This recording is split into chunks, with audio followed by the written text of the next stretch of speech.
Hello and welcome to Disc Dandies, a podcast where each episode, two friends share a recommendation with one another.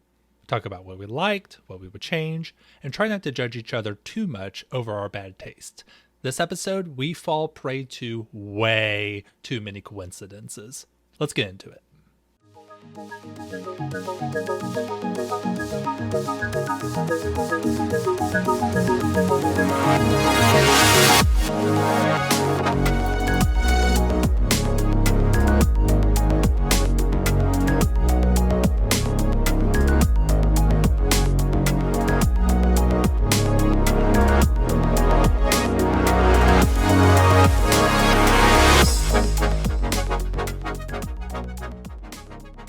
So, speaking of coincidences, would you say that our meeting, you and I becoming associates and then friends, was a coincidence? I hear what you're saying. I try not to think about these things too much. I think about this with like stuff like my girlfriend.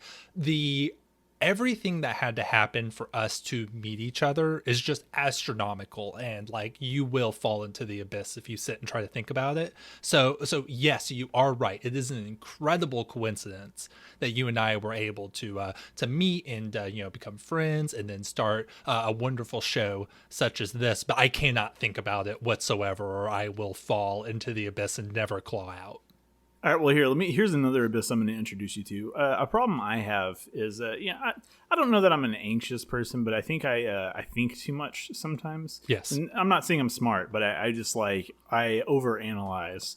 And I think a lot about meetings, but I think just as much about partings, like where like friendships or relationships end.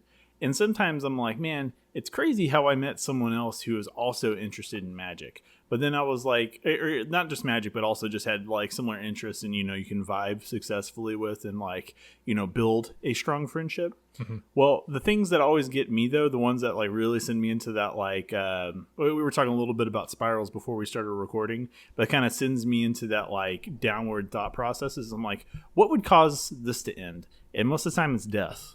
Oh, yeah, that's bad. Or less dramatic, just moving away, I guess. I don't know. But, this is how I wanted to start this episode, with just super neg vibes. Hopefully that's keeping you on your toes.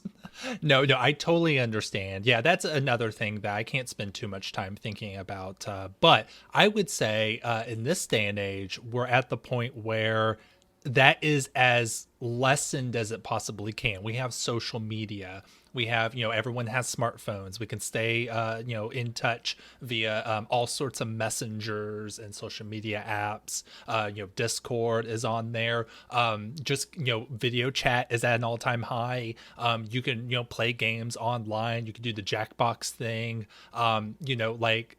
That's definitely there. But like, if you want to keep in touch with people, it's easier than ever. And that makes me feel better, that as long as you're willing to put in the work, and just like with any relationship, you have to put in to work to keep up your relationships. But if you're willing to put in that work, you don't have to say goodbye forever to anybody, until death. Well, and so something else that comforts me is like the progressions in AR. I am so excited by the possibility of like one day, maybe in my like 50s or 60s, to be able to materialize in your living room unannounced and just start hanging out. I don't care what you're doing, if you're busy or not, but just having the ability to invade someone else's personal space digitally is exciting to me. Oh, yeah. I can't wait for you to just pop in holographically while I'm sitting on the couch watching a 15th consecutive hour of Haikyuu characters inserted into chaotic vines videos that's just been playing over and over on my TV. That's going to be a great look for you to pop into. All right. Well, I guess to kind of get off of this like weird train we're on, I got a question for you, Will. Okay. Yes. Question me, Daddy.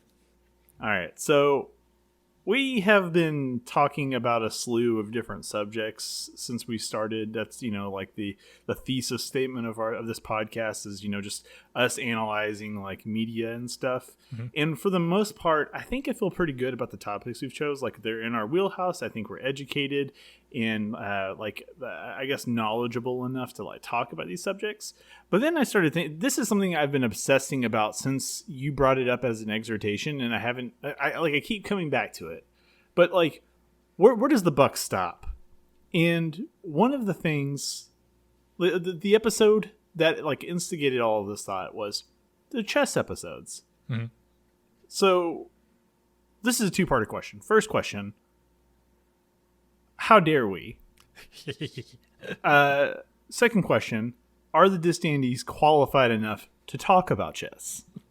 You come into my subculture and you make a shitty podcast episode about the thing that I love, and you have the audacity to only be rated 800 on Lichess? Yeah, no, I hear what you're saying. But I don't think that I have to say, I don't feel bad at all for trying to analyze the game of chess while having so little skill in it, you know? And I think that's part of what makes chess such a great game, is that as long as you're playing against somebody that is the same skill level as you, it's just as valid as, the people who are at the very top of the game. Chess scales very well, based on the skill of the person you're playing against. And I think that's part of why chess has become such a institution in terms of like a strategic, like, thinking person's game. But to go beyond chess, I think that's valuable to get opinions about stuff. We're talking about media on this show, but just about anything from people of all different walks of life. I think that that's a not a good road to go down when we say that only people who have reached a certain level, or to take it even down a worse path, people who have certain qualities can only, authoritatively talk about these things. I don't think that should be the case at all. Some people can, have more nuanced opinions, have more educated opinions, but I would never want to say, someone can never talk about this because they haven't reached a certain level. I'm sure you probably feel the same way, right? Sort of. I agree with what you're saying, but I keep going back to like this being like chess being like this super old game, and the comparison that comes to mind is like a modern day architect going to the pyramids and being like, man, there's just no attic space. It gets super tight up top. Like, how's this going to work? How is this like practical? And you're just like, my dude, those are the pyramids. And it's like, yeah, I agree that we can talk about chess. But I'm also like, can anyone alive today like criticize a game that is like hung around as long as it had? It's less should we, but it's more like whenever the aliens that like inherit Earth later in the future listen to our like voice recordings and they're still playing chess, they're gonna be like, what were these yahoos talking about? No, that makes a lot of sense. And that's a great point. I wasn't thinking about it that way. This reminds me of a story that one of my favorite podcasters, Merlin Mann, says all the time, is that a girl grows up and she, sees her grandmother. Every time she puts a roast in the oven, she cuts the ends off. And, once her grandmother passed, she grew up, she started doing the same thing. She taught, her children how to do that. And eventually, it just goes down the road like that. But eventually somebody finds an old recipe book, and it turns out that the old grandmother only cut the ends off to make it fit in the pan. There was no need for them to do that. Design is such a complicated thing, and I think that to look at the pyramids and say we can't criticize that, it is only it is that way because of whatever tools they had or all that stuff. There are so many different ways of looking at everything that we really are limiting ourselves by making it to where certain things are not questionable or not critiquable, because there's probably some things about the pyramids that happened not on the most objective design choice. Maybe somebody just wasn't feeling great one day and decided to do things one way, and it just kind of snowballs like that, and then things get out of hand. Something like that easily could happen in any number of different things, and we should have the ability, or people of all skill levels, outlooks, opinions, should be able to look and make comments about that, right? Yeah, for sure. Now that was a great analogy, or I guess a great anecdote that you were talking about with the roast with the cut-ins. All it makes me think about now is that, like, if we like hop in the time machine and talk to the Egyptians, they would just be like, "Oh no, we just ran out of bricks. Couldn't do the square, so we had to, like, do a triangle instead." Yeah. Of course, that comes into, like, respecting other people's viewpoints, or point of origin, their viewpoint of things. But like, you can do that while also being like, well, I've studied this or something like that, so you can have a more nuanced opinion. That is possible. So people should listen to us and what we have to say about chess, and then also listen to the people who are very good at the game, have spent almost their entire lives thinking about it, and then take those two opinions and kind of synthesize them into something that's more objective, right? And realize that we were way more right about chess than the professionals were. I like where you're going with this. Of course, we have a podcast. That means we're automatically right? Well, I guess us being a podcast, we have a subject to talk about, right? Sure. Yeah, let's get into it. But before we do that, hey, this is Dandies. We're really happy to be here making episodes for you, episode after episode. If you like what we're doing, if you like this episode, we'd really appreciate it if you'd leave a 5-star review on Apple Podcast or iTunes. That really helps people find our podcast. And I looked at it before we got recording. We currently have 2 5-star reviews on Apple Podcast. No written reviews. If we get one, I'd love to read it on air. But thank you to those 2 individuals who gave us a 5-star review. That really helps people find us. And if you didn't know, all of our episodes are on YouTube. And if you're listening to this on YouTube, if you like the episode, give the episode a like. You can hit the bell icon for notifications if you'd like, and you could subscribe to the channel for more of that juicy Disc Dandies content. But more than anything, we love comments. Whether you like what we're doing, you want to criticize us, you want to tell us how wrong we are, we love comments, and we want to see them. And honestly, I'd love to read some on there, either positive or negative. So you can comment on the YouTube videos, or you could tweet at us at DiscDandiesPod. Please talk to us. Please let us know you're out there. It means so much to us. But with all of that said, let's get into my exhortation for this week: Recovery of an MMO Junkie.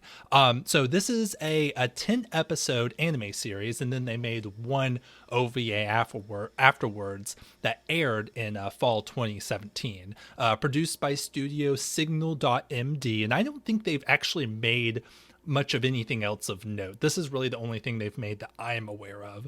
And then it was based on unfinished manga of the same name by Kokuyo Ren. So Jordan, how much of this were you able to watch?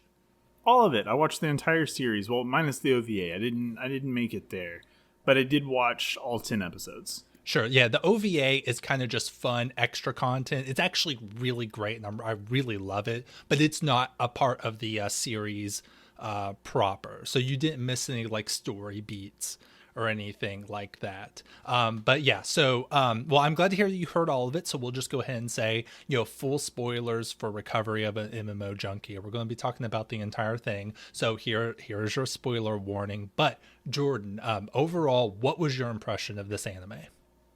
I guess we'll be touching on it throughout the episode, but I ended up, it was a bit of a roller coaster for me. I believe you used that expression a few times before, but I started out like really engaged, and I would say I stayed that way until probably about episode 9. Yeah, I think episode 9 and 10 is where that changed a lot for me. Okay.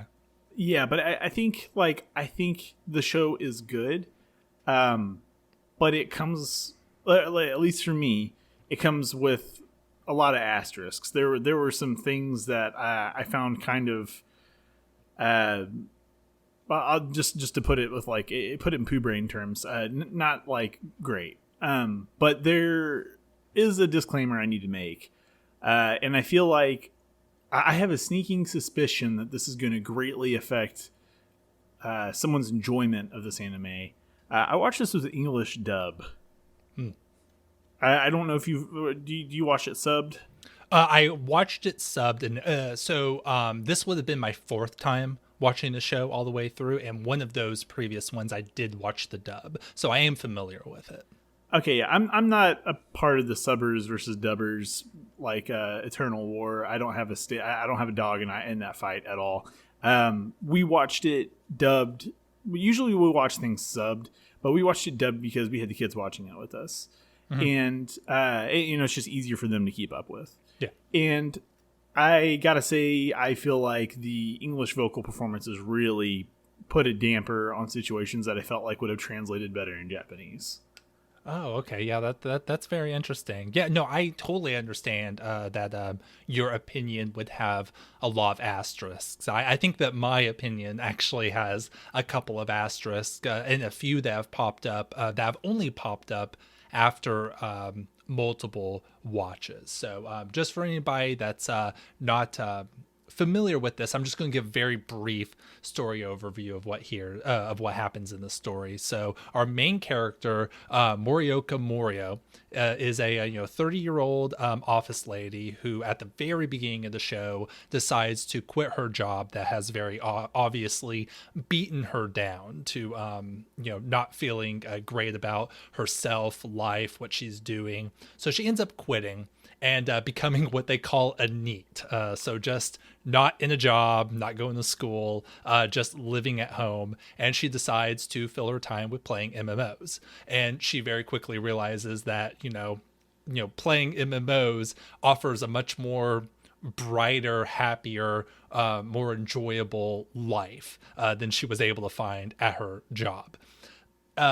So, she plays the game, she meets a bunch of people, she joins a guild, and then this is when the coincidences start happening. And it turns out that a lot of the people that she knows in the game world are actually people she's interacted with in the real world. Most notably, her quote partner in the MMO is a guy that she has a very anime-esque meeting with him elbowing her in the face. So that's the start of the coincidences of the story, and as it goes on, he finds out that she's in the game. He's torn about whether to tell her, and they eventually interact more in real life. But their relationship evolves. They eventually realize that they both know each other in the game, and that's a real shock to Morioka. And the show kind of ends with those two really becoming closer and pretty much becoming an item. But throughout the story, it really explores the idea of Morioka, kind of living the life she wants to live, within the game, and how her life becomes better, and how people in real life can accept the life that she's choosing, by putting all of her life into playing these MMOs and developing the relationships of the people that she's met online. That's pretty close to the story, isn't it, Jordan? Yeah, I'd say so. And just as like a response to like the coincidences statement, I think there is a good metric that I use for judging like a show or stories like dependency on coincidences is like actually a scene from the movie Looper. I don't know if you've ever seen it. I know of it, but I haven't seen it. Okay, yeah. Well, it's stars Bruce Willis and Joseph Gordon-Levitt. It's a time travel movie, and there's a scene where they're sitting in a cafe, and Bruce Willis's character is trying to explain to Joseph Gordon-Levitt's character the concept of time travel in that universe using some straws. Joseph Gordon-Levitt's character is having some trouble like comprehending it.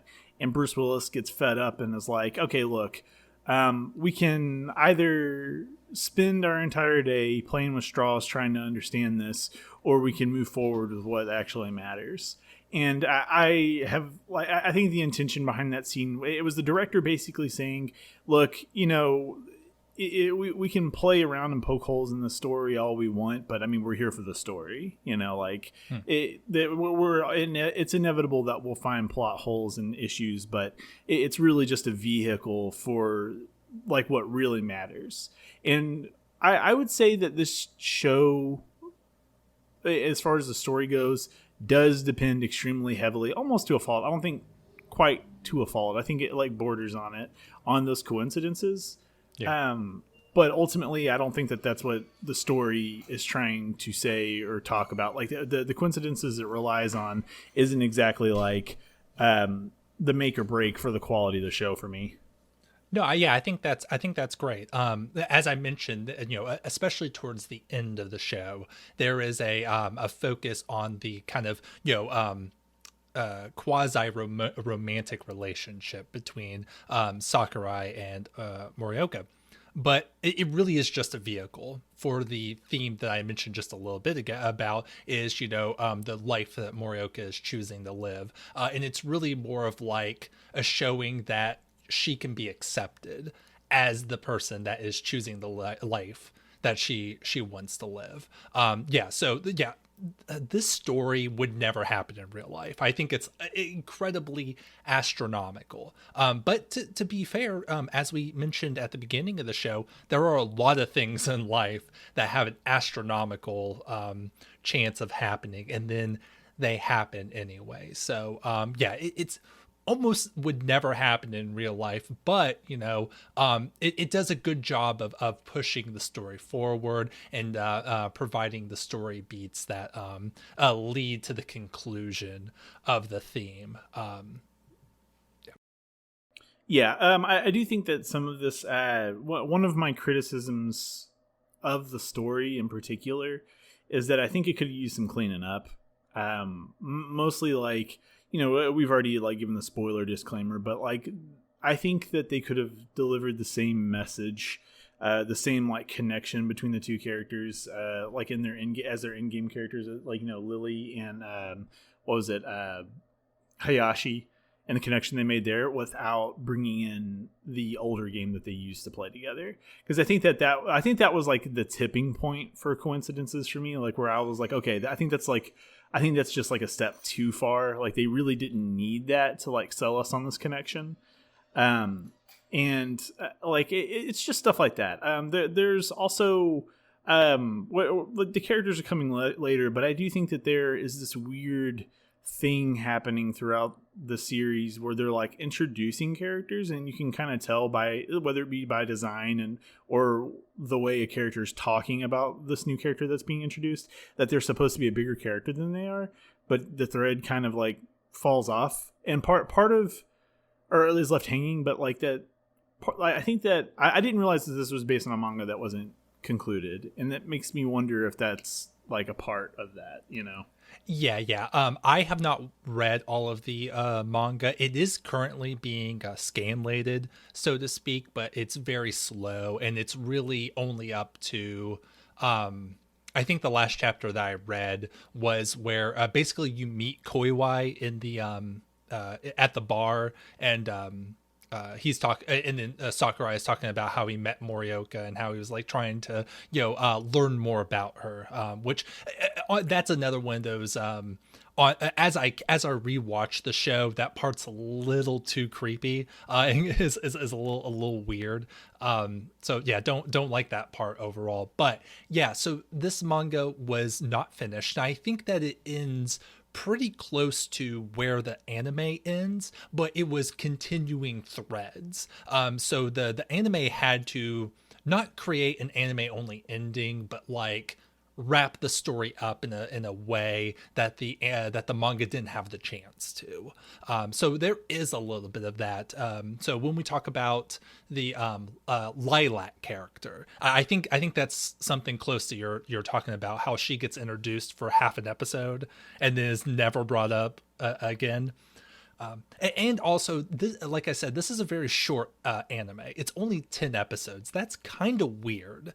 You usually get like a minimum of 11, and then sometimes you can go up to 13 for these one core anime, which makes me think that there are probably production issues happening. So yeah.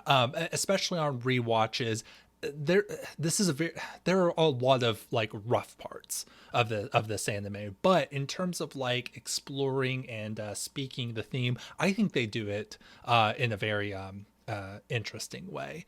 And another theme that they talk about, or is explored, is the importance of like the people that you meet online, like your gaming life. You go online, and especially for older people, it's really popular to say things like, oh well, like online, meeting people gaming, that's not the real world. It's not it's not something to put a lot of importance on. But as society progresses and things become more and more online, we've gotten to the point where like online activity is the real world. And I'm sure that you probably have experiences like this too, where you meet people online, and you become like online friends. They become people that are just as important and real to you as people that you meet online.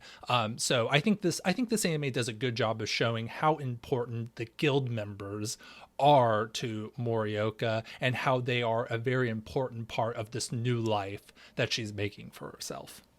Yeah, I think I'm more in the camp that like I don't think the presence of the guild characters is a problem. I think it's more just like you said, spending time like part of an episode getting to understand one of the characters, or it really isn't needed, because like that Lilac in particular just didn't really contribute to the main course of the story.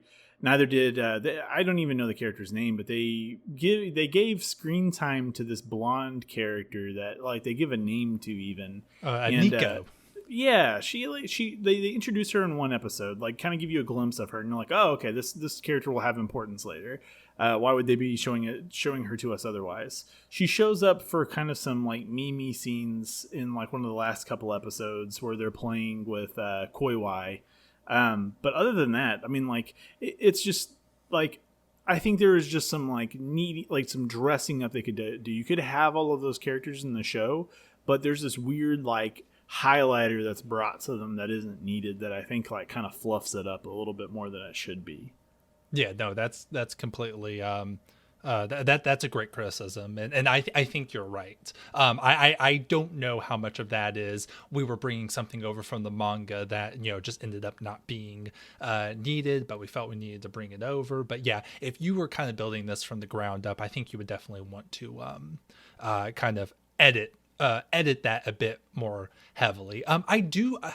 It is unfortunate that Lilac and her like of Kanbei is never fully explored beyond that half of episode, but I do like what it's trying to do. I think that the point is just again to show the fact that the connections that you make online are important and they are real, and Kanbei just wasn't able to see her in the way that she was feeling about him, but like that was a very real connection for her, and the things he said online hurt her personally.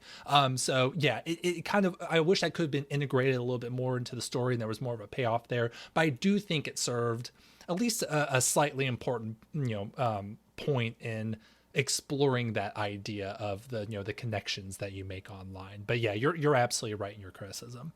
Yeah, and I guess just to kind of put a cap on the like talking about the show maybe being shorter than it was supposed to be. The pacing definitely made me feel like this was supposed to be like one of those 2-season 13 episode a piece like series. Yeah. Like it just that structurally it felt that way, because like there's a lot of time to breathe, which I actually like in the episodes. I really liked the pacing of the show. It didn't feel like it was in a rush to get anywhere, which is like a desirable quality in anime for me, because sometimes like that can be one of the like harsher traits for me when it comes to anime, is like when they're moving really fast, and like they're just getting from one plot point or character to another.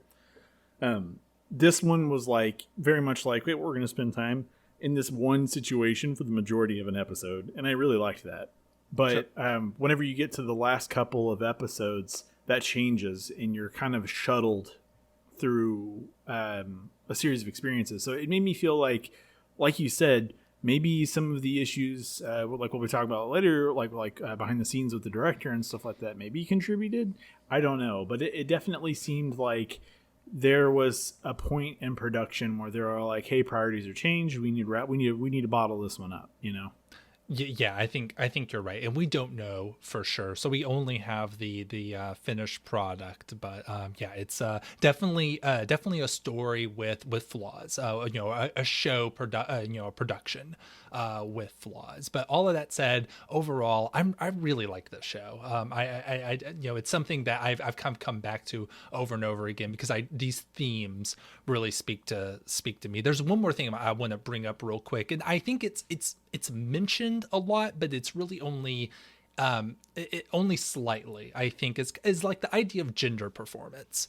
Morioka, the at the beginning of the game, or beginning of the anime, she creates a what she calls a hot guy character, and she performs a masculine gender performance as this character in the game, so it serves as a bit of a role play for her. Like, again, she is creating the life that she wants to have for herself, and she meets Lily, who is performing as a feminine character, and we know that the Lily character is being role played by Sakurai, who in real life does a very masculine gender performance. He's very capable at work. He is capable, kind of has things in control. But we also know in his private life, he has these like kind of he has like the pink keyboard. It puts a huge emphasis on like personal connections, which correct or not, is kind of seen by society as a feminine trait. And then there's also we have to think about this in like the Japanese context, which is a pretty conservative society when it comes to gender and gender performance. So it's never really the focus of the show, but there is kind of an examination of how we perform gender and how we can kind of break out of the like what our society says our gender performance should be in real life. The MMO is a great opportunity for Sakurai to kind of explore feminine performance, and the same for Morioka. Did any of that speak to you? Oh, for sure. That's actually one of my biggest positives for this show, was that they started kind of following each other before they knew the other's true gender in the game. Like they had many like deep conversations, and like were confiding in each other, with the impression that like I'm a guy talking to a guy, or I'm a girl talking to a girl, and they were developing. I don't know if you can like call it romantic, but there was definitely a deeper bond being formed between the two that I think broke what you traditionally see in Japan, like I guess like anime, because like you said, it's a conservative society, and it's tough finding mainstream successful anime that explore any any gradient of same sex relationships. And it smacks a lot of that. Like that was definitely on the mind of the show during those scenes, and like they even like commented on it here and there, where it's like, oh, I'm a girl talking to a girl, this is getting weird, they're cute, oh my god, this is getting a little like weird, why am I feeling this way? And it's like I think that is definitely like a plus to the show. Yeah, for sure. So want to mention that. Let's get a little bit more into the characters. I just kind of want to give our impressions on these characters, and starting with the main character, Morioka / Hayashi, because she is, like we mentioned, Hayashi is her. She is, that character is her, just she's allowing other parts of her to be expressed. And I have to say, I love this character. I think one of my main draws to this show is just how much I love the mannerisms and the performance of Morioka. She really speaks to my soul. And if I had a spirit animal, I think she would be pretty close to what that is. How'd you feel about her as a character? So this is where it gets tough because like you mentioned that you like the performance a lot. I feel like I should watch this again with like subbed with in Japanese because like her English performance was not great in my opinion. It was very rough in certain scenes. Like there are certain like emotions and like mannerisms and stuff like that you see a lot in like anime that are conveyed differently between like English and Japanese. And I think that like it was very much like I'm supposed to be doing this mannerism or like say this thing that like works better in Japanese that didn't quite work in English for me, and that happened a lot. And I like like when in my notes I wrote all of the characters are very well defined. I don't think any of them are like boring. They're all good characters, and like from that perspective I really like Morioka, but her performance was like one of the reasons why I had a hard time with the show. Is I was like there were just some really like grating scenes with her that I feel like would have worked better in Japanese.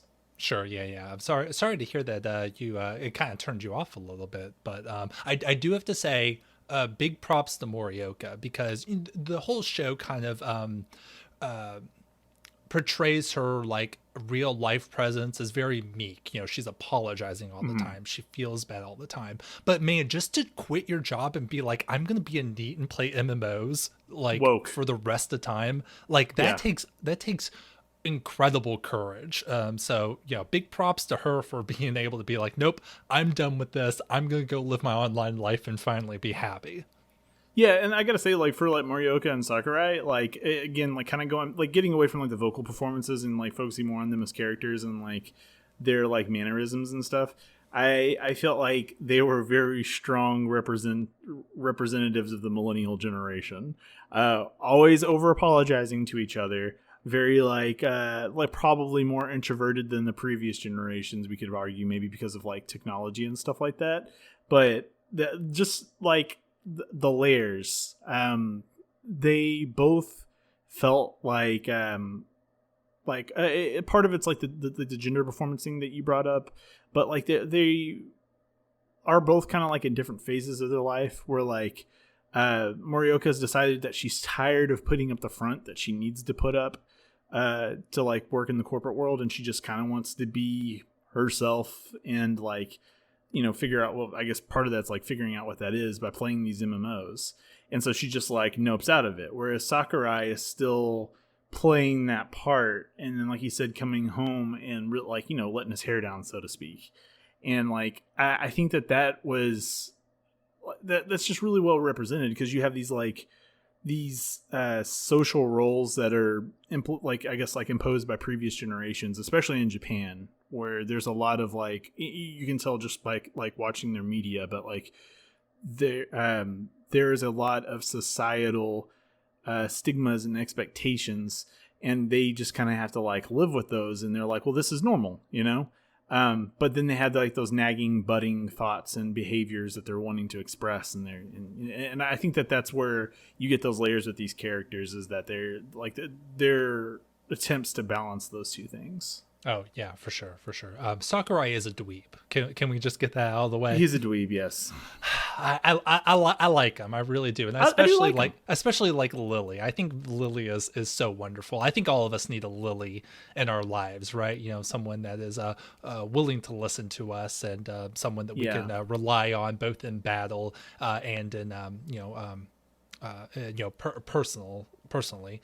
But yeah, he's a bit of a dweeb. I definitely found that his behavior towards the beginning of the anime was a little too clingy. He got real attached to Morioka really fast. Especially when she didn't really even know him. So that's right. That was a little off-putting. But he made some. Definitely, he made. Sorry to cut you off. He definitely made some like questionable like behavioral choices, and I say questionable like to be nice to him. He made some stuff he took some actions that are very much frowned upon in the modern era.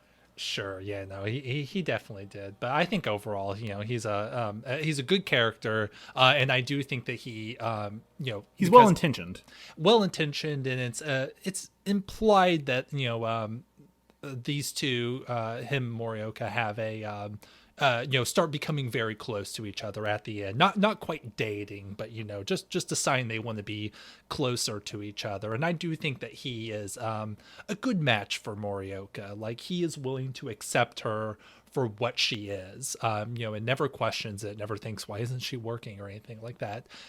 He is what she needs in terms of just accepting the life that that she's chose to live.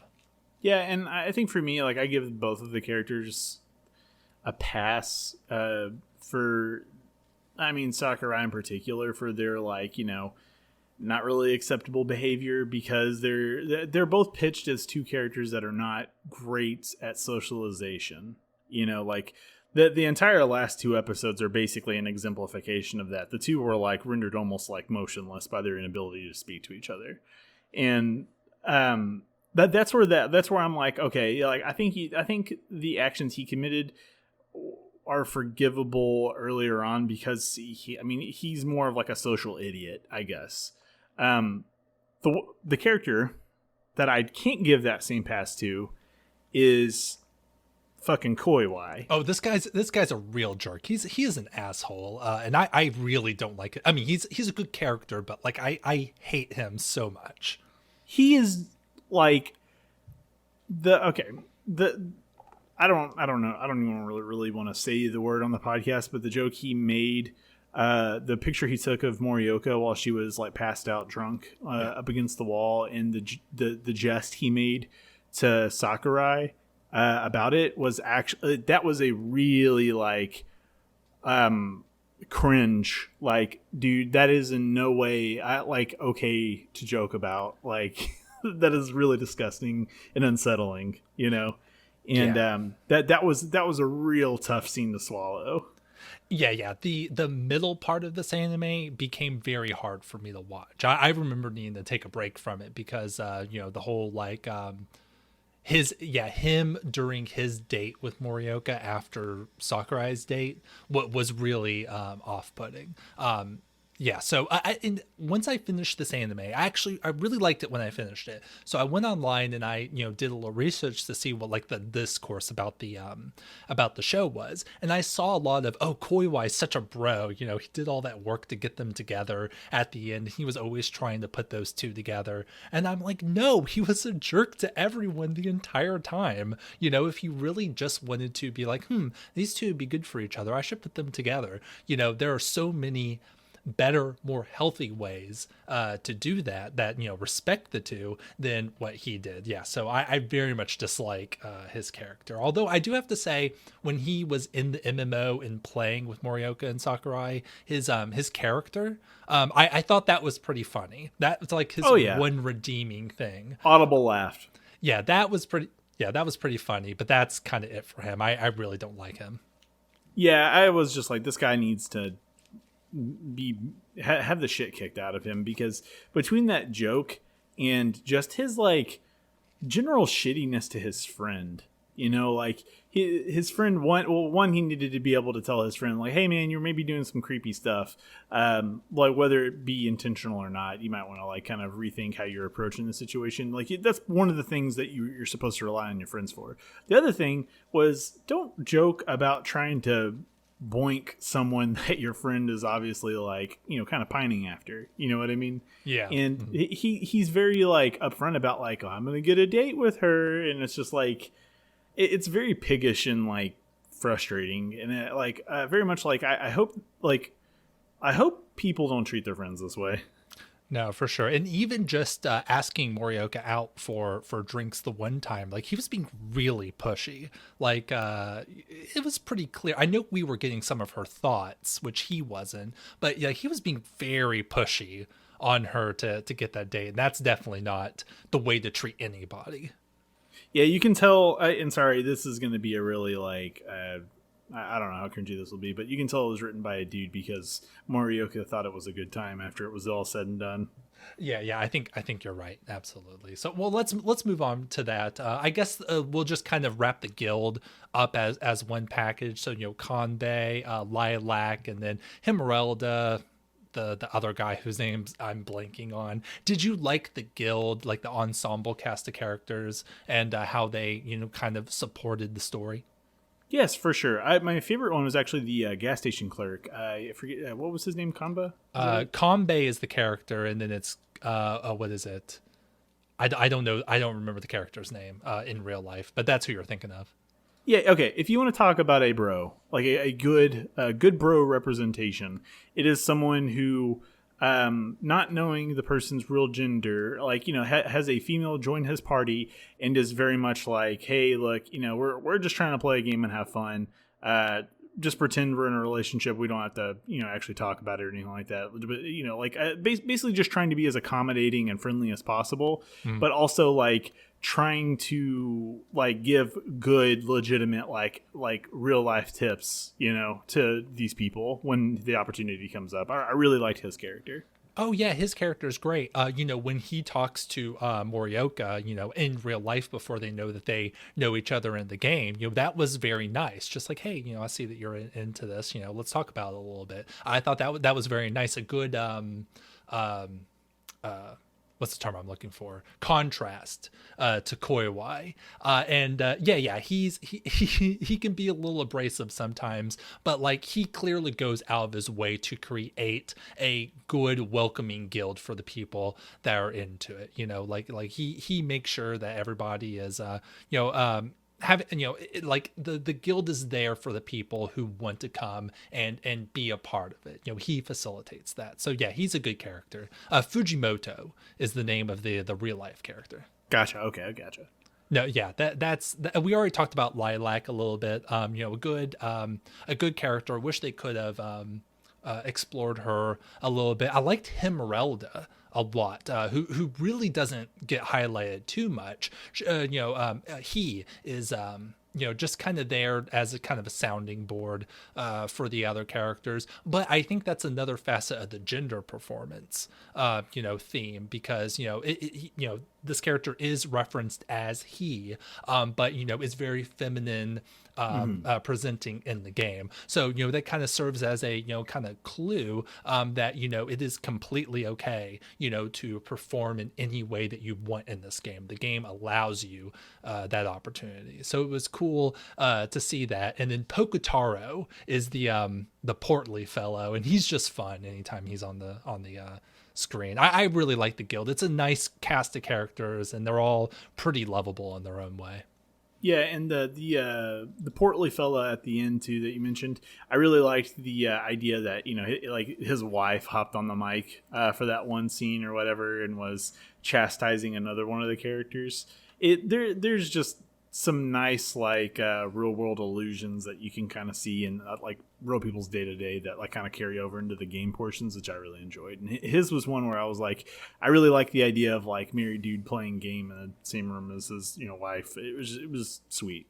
Yeah, that is really sweet. So I mean, I know that you mentioned that you were kind of turned off by kind of the last two episodes that are really more romance focused, really trying to explore the awkward interactions between Sakurai and Morioka. I really like those, and I think it's a good way to maybe not cap off the episode, but like if you're someone that just kind of wants to, like, all the other stuff put aside, if you just want a anime about two adult dorks just like being awkward around each other, I do think the last two episodes are really nice. I do really like them, and I especially like the last scene where he holds her hand and it's like very awkward and she holds it back.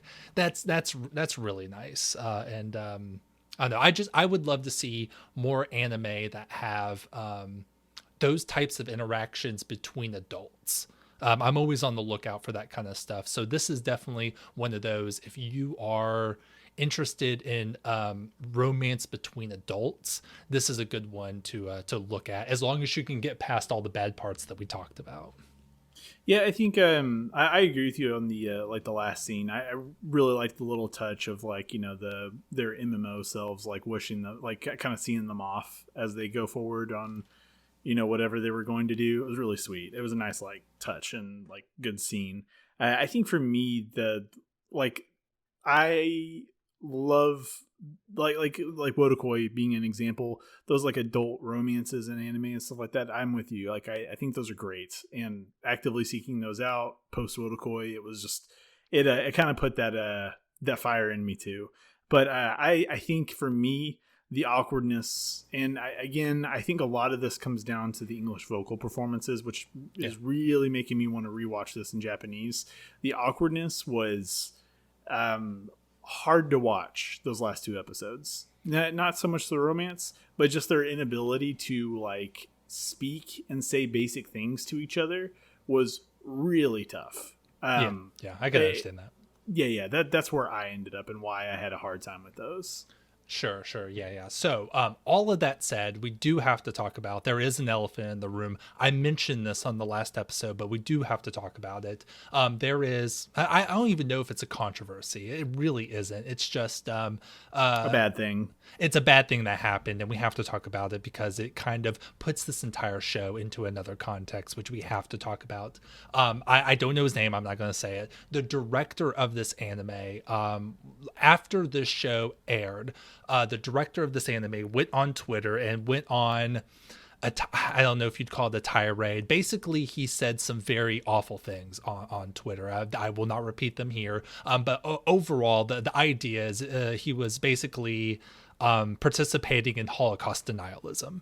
And I think we can all agree that you cannot do that. That is very much a bad thing. And, he was basically fired from his director position on whatever project he was working on. Next, the studio production company all cut ties with him. He kind of just got thrown out of the whole industry for these comments, which again, I think we can all agree was the correct thing. You just cannot deny the Holocaust happened. So we have to think about this anime in the context of it being created by a person who would go on Twitter and say these awful things. I wanted to make sure that you had that context before you watched this anime, so I thought we'd touch on it a little bit. I want to ask you, because you knew about this. I had the ability to watch this before I knew that this was something happening around the show.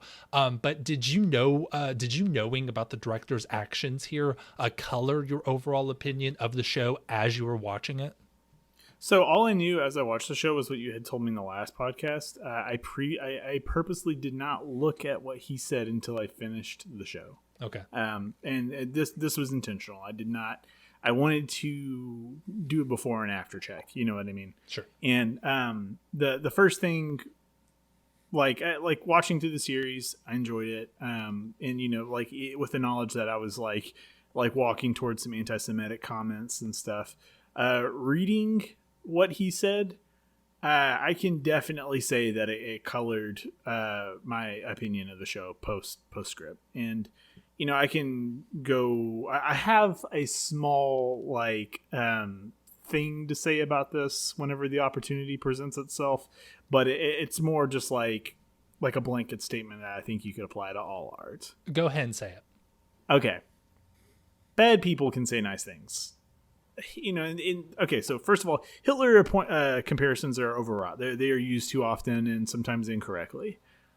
But for this situation, I am going to use it just because it's an easy. But we all know Hitler was an artist. Yes, I am sure Hitler drew a really good picture or painted a really nice painting at some point in his life. Unfortunately, it's harder to appreciate the nice things that someone has done when they're doing something horrible with the rest of their time. Mm-hmm. And I think that when you are producing art, art is this really subjective thing. Like you are putting your opinions, your thoughts, your biases, everything into what you're creating, whether it be subconsciously or consciously. And there are inspirations that we will never know about that are lended towards certain creative decisions. We can speculate all we want, but we're never going to really know the cause for certain creative decisions that's in the director or writer or showrunner's head when they're making them. And I think with these things taken into consideration, the art is compromised by that. You can never, in my opinion, and I really don't even think it should be an opinion. This is just like how creation works.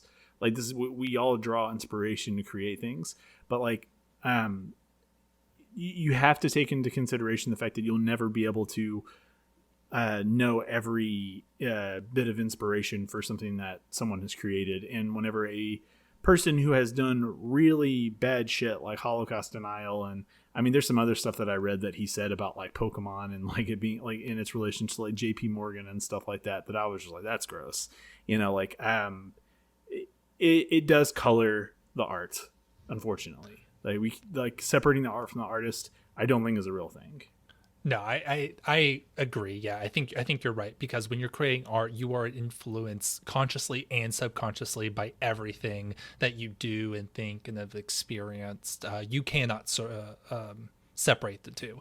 I'm totally with you.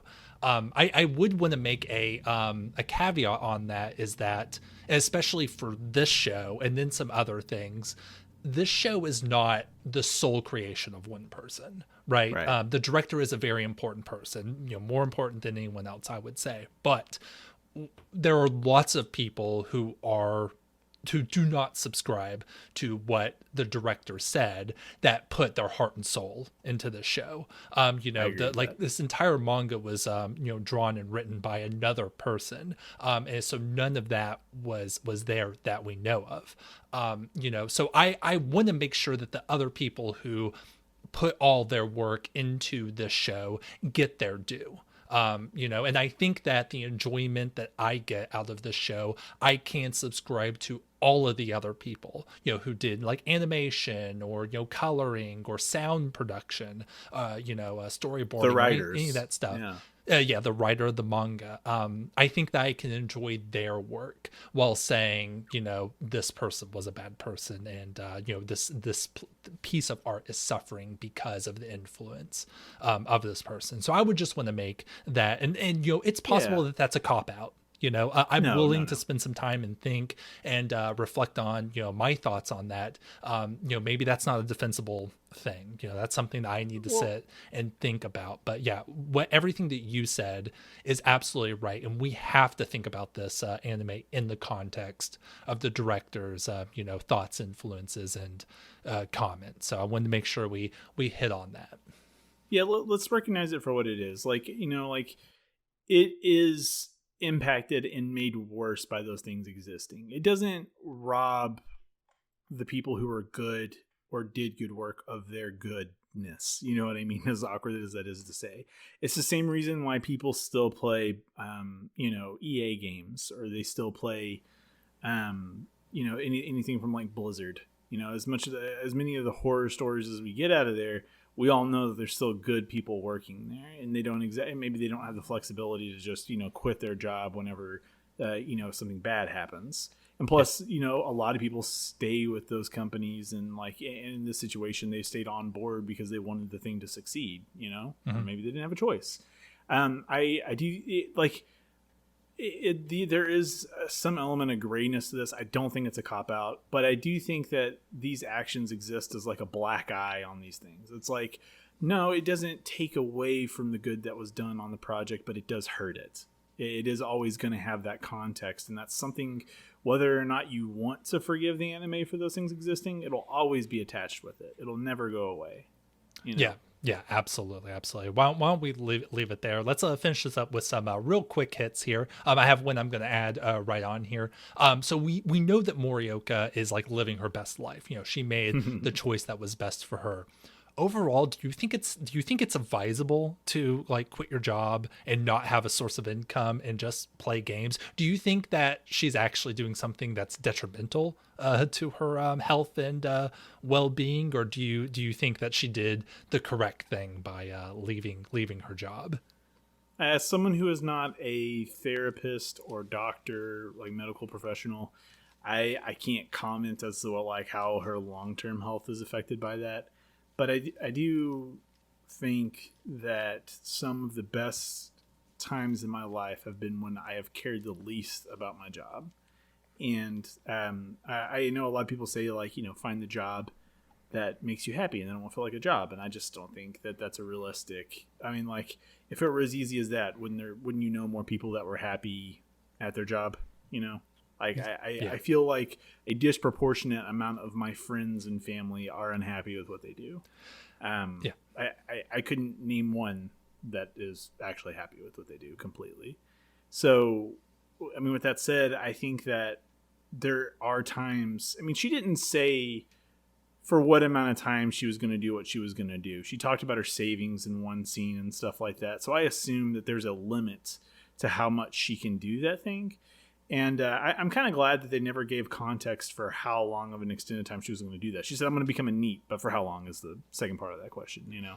Maybe she's just like, you know what, fuck it. I hated my job. I'm going to take time off from work. I have money to kind of like sit on for a while and just kind of like really lean into this hobby to kind of like just disconnect from the world for as long as I need to. I don't know that there's anything wrong with that in the long run. Morally anyways, like they like you know, maybe like being sedentary for 13 hours straight is horrible for you and affects you socially and stuff like that. But I do think that I think at the end of the day, if we dig deep and look into ourselves, we know what we want, Yeah, and I think that that's why you could justify that action. Yeah, eating nothing but convenience store food. Now I Yeah. know the Not good. I know the convenience store food in Japan is a step above what we have over here in the States, but like that can't be good for you long term. The sodium, high blood pressure, all that stuff. It's clearly what's best for her. But yeah, there's a reason the show never goes into the specifics of how she's actually living day to day, and all that. But it was clearly best for her. I want to ask you, have you ever made a friend online that has only just strictly been an online friend, and any like connections that you've kept over the years through online gaming? I would actually say most of the friends I have today were made through online gaming or online related things. I used to be a moderator for GameInformer.com. Like their old website before they they basically don't have membership anymore on their new website. But I used to blog and moderate and stuff like that for the community, and I made a lot of friends through it and played a lot of online games with them. Whenever I wasn't on the website, And so yeah, I'm friends with a lot of them to this day. One of my really good friends, his name's Campbell Lewis. But I guess I shouldn't give out too much more information about him just for his own online security or whatever. But he's someone I've been pretty close to for a long time, and I have only met him in person like once or twice.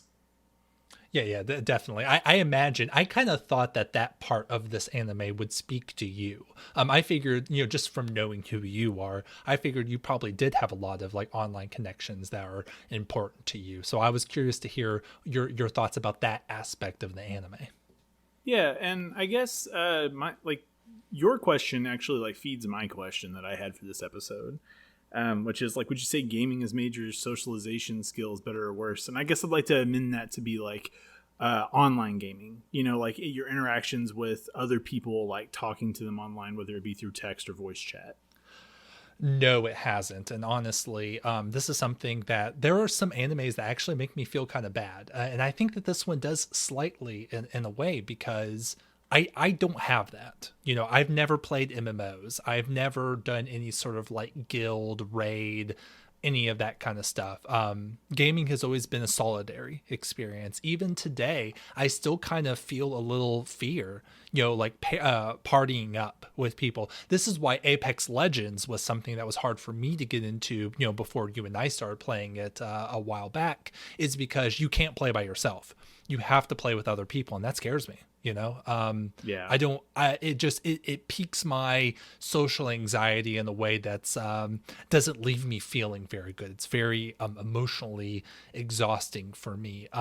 When I see anime like this, and maybe this is part of why I like this show so much, is because it's a glimpse into something I wish that I had.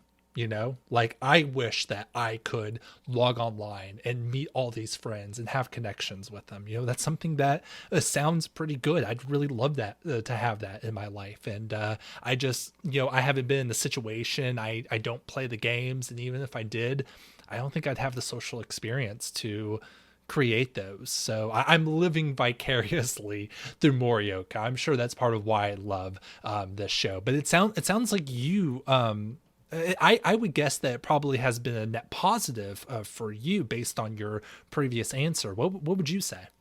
Yeah, for sure. Growing up in Texas, I grew up in rural Texas, not like I was in the countryside the majority of my childhood. And we didn't have internet until I was online internet where you could actually like play a video game until I was 14. And whenever we got that, I had an Xbox 360. I had I had been entirely single player games up to this point. Yeah. Just to kind of note, I was always an RPG guy, but I had an Xbox 360, Gears of War, and Fable 2. I think was the Fable that introduced multiplayer. Maybe it was Fable 3. I can't remember which one. But like I played those. In Assassin's Creed Brotherhood, the multiplayer mode in Assassin's Creed Brotherhood, and I made several friends on Xbox just by interacting with them in multiplayer lobbies, and it was like one of those like you make a joke and that you ended up like having a fun time with them in the match, and they ended up on your friends list and you played together type things. As a kid, it was a lot easier to do than it is as like an adult. It's being an adult is awkward, and like that. So yeah, I mean, like I got a ton of my social skills because I just didn't see people outside of my family all that often if I wasn't at school.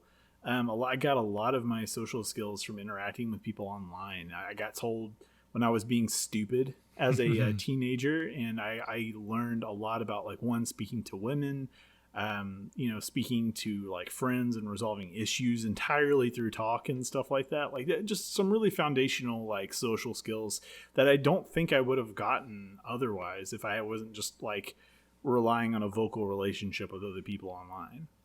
That's really nice. It's nice to hear that you had something like that. So that's definitely a good thing. One more quick hit. This is my last one. If Fruits de Mer was a real game, would you play it? I think that game exists. It's called Genshin Impact or Final Fantasy 14. I actually downloaded Final Fantasy 14 after watching the show. It had made me have the itch. I started playing it last night, so yeah, I would, I guess. You got a lot on your plate. Yeah, I'm all over the place. I need to hone in, man. I did like the Pokemon-like characters. All the enemies in the game were like. There's at one point where it's clearly a purple Cubone that shows up. They're all just Pokemon. I thought that was fun. Yes. Oh yeah. The first rat character being like a weird spin off of Raticate or Pikachu or whatever. Yeah, I thought there were some nice little cute nods like that too. Also, don't let this anime distracted from the fact that Fruits de Mer just means seafood. They're playing an MMO that just is called seafood. That's amazing. Yeah. Okay, let me say something else too. This I just want to say I thought this whenever we first started watching it. I watched Sword Art Online about like it's got to be like 10 years ago at this point. I can't remember how long ago it was that first season came out. First and second season, I guess, when I watched it at the time. I effing hate that show. This is better Sword Art Online. Please watch this instead of that show. That if you want to talk about questionable behavior by by a creative team, like my God, Sword Art Online is probably like one of the greatest atrocities I've seen. Okay, duly noted. Well, yeah, just going off real quick. No, sounds good. Well, let's just leave it there. Thank you for joining me on this exhortation. I really enjoyed hearing your thoughts on this, but I want to know what your exhortation is for me next episode.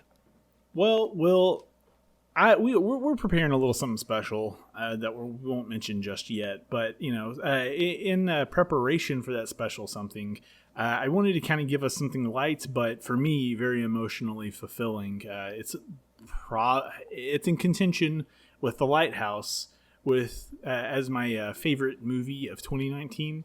My exhortation for next week is The Farewell, written and directed by Lulu Wang. Okay, I haven't heard of this. Okay, all right. Well, starring Awkwafina, brief synopsis is a Chinese American is returning home to the homeland to visit her basically declining grandmother to spend some time with her before she passes. That is the synopsis. That's all I'll say about it. This movie touched me, and I'm excited for you to watch it. Yeah, this looks interesting, and I'm excited to watch this. Yeah, and we'll work out streaming methods a little bit later on. I believe I can make it easy for you guys to check it out. So All right, yeah, sounds good. Look forward to it. Okay. All right. Well, I think that would you say that does it for us? Like, you want to go into back matter and we can close this boy out? Yeah. Yeah, back matter. I know you usually ask me, but I'm just going to launch into it. I have been putting all of my time into Resident Evil 8. That's all I'm going to say. I'm gonna leave it. You know, it's possible. I want to leave our options open, but that's been my main thing is just playing it, and I finally finished it, and I'm just going to leave it at that. Well, sounds good. I have been a total degenerate and have been all over the place. I have poured like close to 30 hours into Mass Effect. Mass Effect got a remaster. The entire trilogy did. Mass Effect Legendary Edition. It's on basically everything right now. I started playing it just for like the nostalgia and ended up just like getting totally absorbed by it. I also have Resident Evil 8 on my plate and want to get back into that and wrap it up because I'm loving what I have experienced of it so far. But that experience is only about 4 hours long, so it's not much of it, I gotta say. Sure. So, but outside of that, yeah, I'm consumed by Mass Effect. I'm trying to get some more Resident Evil time going.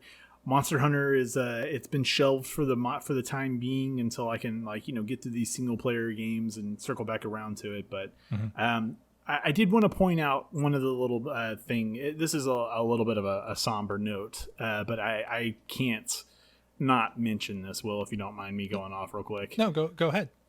Okay, so Kentaro Miura, the creator of Berserk, passed away a couple of weeks ago. It sucks. I'm just gonna put it that way. I actually just recently read through Berserk. I think I mentioned that on a previous podcast episode for the first time, and I love it. Like, it was really damn good. Possible exhortation in the future, we'll see. I don't know. We'll see what the cards have, but it's sad to see him go because and it's not even so much about not being able to see the story completed, but because of the themes he explored and how well he did. He was a very, very thoughtful person, very obviously by his work. And rest in peace. That was a great one.